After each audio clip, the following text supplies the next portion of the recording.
Bismillahirrahmanirrahim. Assalamualaikum warahmatullahi wabarakatuh. Alhamdulillah wassalatu wassalamu ala asyrafil anbiya'i wal mursalin wa ala alihi wa sahbihi wa man tabi'ahum bi ihsanin ila yaumiddin, amma ba'd. Para santri sekalian, rahimani wa rahimakumullahu jami'an. Alhamdulillah, kita bersyukur kepada Allah Subhanahu wa Ta'ala yang masih melimpahkan berbagai macam nikmat dan karunia-Nya kepada kita semua, sehingga kita masih dipertemukan dalam pelajaran IPA. Sekarang kita masuk bab yang kedua, pembahasan kita tentang asam, basa, dan garam. Ya, kembali saya mengingatkan diri saya pribadi dan para santri sekalian agar meluruskan niat apa yang kita pelajari sekarang dan seterusnya untuk masa-masa mendatang, baik dalam KBM online maupun nanti ketika sudah datang ke Mahat. Kita luruskan niat agar semuanya menjadi amalan ibadah yang berfaedah bagi dunia dan akhirat kita, ya. Kita mempelajari ilmu pengetahuan alam, diantaranya adalah untuk semakin mengagungkan Allah. Kita semakin tahu bahwa ciptaan Allah begitu banyak, begitu luas, begitu besar, ya. Dan makhluk itu begitu rendah, begitu lemah, ya. Sehingga makhluk yang sempurna yang Allah ciptakan dalam bentuk manusia itu memiliki beberapa kelemahan. Di antaranya dengan benda atau makhluk yang kecil seperti virus atau bakteri, manusia bisa sakit, bisa menyebabkan manusia sampai meninggal dunia biidznillah, ya, atas izin Allah, disebabkan oleh makhluk yang kecil, makhluk yang lemah, menunjukkan kepada kita semua bahwasanya Allah Subhanahu wa Ta'ala sangat maha kuasa terhadap segala sesuatu. Nah, kita mempelajari IPA semakin menundukkan hati kita dan semakin menambah keimanan kita akan maha penciptanya Allah Subhanahu wa Ta'ala, sehingga kita semakin tawadhu, tidak sombong terhadap apa yang kita miliki, dan semakin memperbanyak ibadah kita kepada Allah Subhanahu wa Ta'ala. Ya, asam, basa, dan garam. Tiga lafadz ini, tiga kata ini, insya Allah para santri sekalian barakallahu fikum sudah pernah atau bahkan sering mendengarnya, kata asam atau basa dan garam. Kalau garam sudah familiar, sudah terbiasa kita mendengarnya. Yang terasa asin itu garam. Bahkan kita sering mendengar patah orang sudah banyak makan asam garam kehidupan, ya, garam, ya. Atau di dapur ada garam, di meja makan, di tempat makan ada garam, ya. Kita masuk ke pembahasan yang pertama, yaitu asam, ya. Asam itu didefinisikan seperti di halaman 36 adalah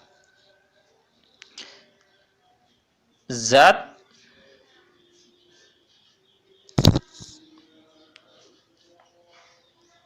yang dalam air dapat menghasilkan ion hidrogen, yaitu zat yang dalam air dapat menghasilkan ion hidrogen, ya. Itu pengertian dari asam. Saya ulangi, asam adalah, silahkan para santri sekalian ringkas atau yang belum sempat ngeprint PDF-nya silahkan dicatat poin-poinnya. Asam adalah zat yang dalam air dapat menghasilkan ion hidrogen. Kemudian, jadi zat ini ketika dia berada di dalam air atau ketika dia diproses dengan air, dicampur dengan air, dia akan menghasilkan ion hidrogen. Terus apa zat-zat atau benda-benda yang sering kita temui yang mengandung asam ini? Ya, itu ada pada tabel yang di bawah ini menyebutkan tentang contoh nama asamnya. Jadi zat asam ini ada berbagai macam jenisnya, ya. Di antaranya yang di tabel itu disebutkan yang pertama adalah asam setat, asam asetat. Asam asetat ini terdapat di antaranya pada larutan cuka. Ya. Kemudian yang di bawahnya ada asam askorbat, ada asam sitrat, ada asam borat.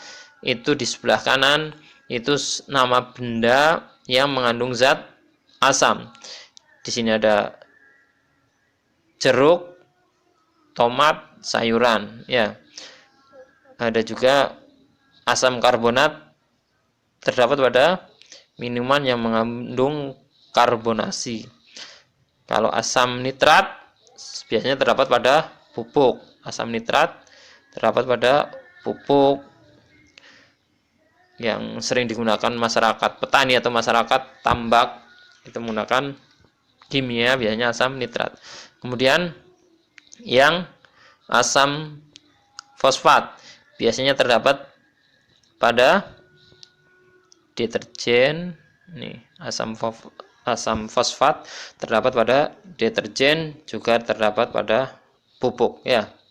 Itu yang pertama, yaitu zat asam. Di PDF juga dicontohkan untuk asam jenis-jenis lainnya, ada di kolom berikutnya. Seperti terdapat pada anggur, apel, ya, keju, dan yang lainnya. Itu pembahasan tentang zat asam serta sebagian contoh benda-benda yang mengandung zat asam tersebut. Sekarang kita masuk ke pembahasan berikutnya adalah zat basa atau basa di poin yang kedua. Basa ini didefinisikan oleh penyusun buku ini adalah zat yang dalam air dapat menghasilkan ion hidroksida. Ini pengertian basa, yaitu zat yang dalam air dapat menghasilkan ion hidroksida, atau di sini disimbolkan dengan OH-. Itu simbol untuk ion hidroksida.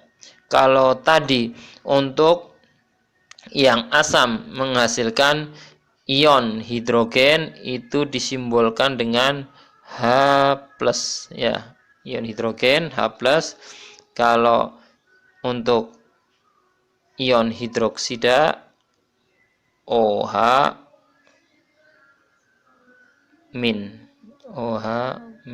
ya. Itu pengertiannya. Dan contoh bendanya serta jenis beberapa ion hidroksida ada di tabel 2.2, yaitu aluminium hidroksida. Jadi tadi seperti asam, Sekarang untuk basa pun yang menghasilkan hidroksida, ion hidroksida, jenisnya pun ada beberapa. Yang pertama, misal dicontohkan di sini adalah aluminium hidroksida. Aluminium hidroksida, dia dalam benda terdapat biasanya pada deodoran atau antasid ya. Pada deodoran atau antasid. Kemudian contoh yang kedua di situ dibawakan kalsium hidroksida ya. Kalsium hidroksida biasanya terdapat pada mortar atau plester, itu yang biasa dipakai para tukang ya. Kalsium hidroksida. Kemudian ada magnesium hidroksida, ada natrium hidroksida, itu yang sering kita pakai untuk mandi, bahan sabun mandi diantaranya mengandung ini natrium hidroksida pada bahan sabun mandi. Itu penjelasan tentang basa ya. Jadi benda-benda di sekitar kita, yang ada di lingkungan kita, yang ada di alam ini, diantaranya benda-benda itu ada yang mengandung asam, ada yang mengandung basa, atau kedua-duanya terdapat pada benda itu ada, baik yang alami maupun buatan ya. Kalau yang alami tadi seperti buah-buahan ada, atau yang buatan seperti pupuk, deterjen dan seterusnya ya. Dan basa pun demikian ya. Kemudian setelah kita mengetahui asam serta basa, kita akan mempelajari apa perbedaan yang terkandung pada kedua zat tersebut, atau benda yang memiliki sifat asam atau sifat basa itu perbedaannya apa ya. Disebutkan di kolom atau di tabel 2.3, yaitu perbedaan antara asam dan basa. Yang kolom sebelah kiri itu penjelasan tentang asam. Di sini diterangkan zat asam. Yang pertama, dia senyawa asam memiliki sifat korosif ya. Korosif. Asam itu memiliki sifat korosif. Jadi korosif itu semisal pada besi dia membuat karat dan semisalnya, itu korosif ya. Sedangkan senyawa basa dia memiliki sifat kaustik, yaitu merusak kulit ya. Merusak kulit. Itu perbedaan yang pertama. Kedua zat ini atau yang membentuk senyawa asam dan senyawa basa, perbedaannya pada efeknya atau dampaknya. Kalau senyawa asam menimbulkan korosif, sedangkan senyawa basa menimbulkan kaustik, yaitu merusak kulit ya. Selanjutnya poin yang kedua, yaitu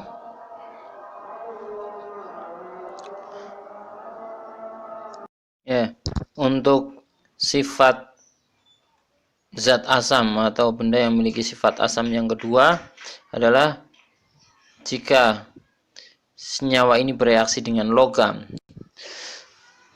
Senyawa asam yang bereaksi dengan logam akan menghasilkan hidrogen. Itu yang kedua. Kemudian yang ketiga, jika senyawa asam, yang ketiga itu senyawa asam memiliki rasa yang asam seperti namanya ya. Jadi benda yang memiliki sifat asam, rasanya pun asam. Kemudian sifat yang keempat dari asam ini, zat asam ini dapat mengubah warna zat yang dimiliki oleh zat lain. Ya, jadi ini bisa digunakan sebagai indikator bahwa larutan tersebut atau benda tersebut memiliki sifat asam. Biasanya yang dicari adalah atau yang diukur adalah pada larutan. Larutan itu diukur apakah dia termasuk asam atau basa dengan alat tertentu, atau biasanya digunakan dengan kertas, lakmus, dan yang semisalnya. Yang terakhir, sifat dari zat asam ini, dia jika bercampur dengan air menghasilkan ion hidrogen, sama seperti dalam pengertiannya. Bagian akhir ini, jika bercampur dengan air akan menghasilkan ion hidrogen, atau simbol kimianya, tanda kimianya adalah H+. Itu sifat asam. Kemudian yang selanjutnya adalah sifat basa. Kalau tadi disebutkan yang pertama adalah sifat basa ini, senyawa atau benda yang memiliki sifat basa ini dia akan merusak kulit, dan akan terasa licin, ya, di tangan itu terasa licin. Itu zatnya, zat basa itu akan terasa licin di tangan. Kemudian secara rasa, dia memiliki rasa yang pahit, ya, rasanya pahit. Kalau tadi asam, rasanya asam, sekarang basa, rasanya pahit. Selanjutnya sama seperti zat asam, dia bisa dijadikan indikator warna zat lainnya, ya, warna zat lain. Jadi ada suatu benda atau suatu alat yang digunakan untuk mengukur apakah larutan tersebut, benda itu asam atau basa. Yang terakhir dari sifat basa yaitu sama seperti asam, yaitu dia menghasilkan, jika dicampur dengan air dia akan menghasilkan ion hidroksida. Kalau tadi yang asam hidrogen, ion hidrogen, kalau basa menghasilkan ion hidroksida, atau simbol kimianya adalah OH-. Ya, OH- itu menunjukkan bahwa zat itu merupakan senyawa basa.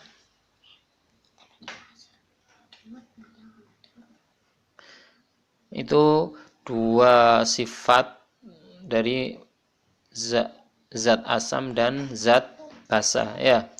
Masing-masing memiliki ciri khas tersendiri dan beberapa contoh bendanya sudah kita sebutkan. Insya Allah itu yang kita bahas pada pertemuan kali ini di bab yang kedua, di bagian awal. Insya Allah bagian kedua kita lanjutkan di pertemuan berikutnya, ya.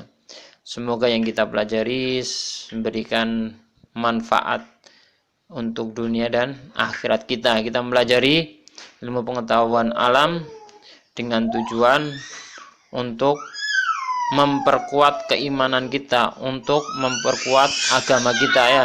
Jadi kita usahakan kita mempelajari ilmu pengetahuan alam ini untuk semakin mengetahui akan kemahabesaran Allah melalui ciptaannya, bahwa di alam semesta ini masih sangat sedikit sekali yang kita ketahui dari makhluk ciptaan Allah Subhanahu wa taala. Jadi kita tidak selayaknya berbangga diri dengan kemampuan kita, kecerdasan kita, atau apapun yang kita miliki, karena kita adalah makhluk yang lemah, ya. Pemahaman kita, akal kita hanya sedikit, ya. Dari makhluk ciptaan Allah saja yang di alam hanya sedikit yang kita mengetahuinya.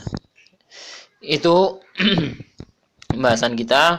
Ada dua soal. Yang pertama, diperhatikan, Sebutkan satu contoh benda yang mengandung sifat asam.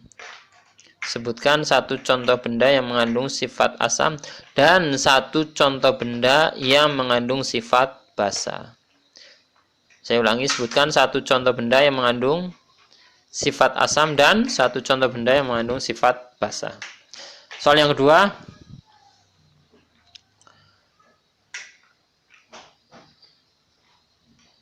jika bercampur dengan air, zat asam akan menghasilkan apa? Ya. Jika bercampur dengan air, zat asam akan menghasilkan apa ya? Silakan dijawab di aplikasi. Semoga apa yang kita sampaikan bisa dipahami dan bisa menambah keimanan kita bersama. Wassallallahu ala nabiyyina Muhammadin wa ala alihi washabihi wasallam. Subhanakallahumma bihamdika asyhadu an la ilaha illa anta astaghfiruka wa atubu ilaik. Assalamualaikum warahmatullahi wabarakatuh.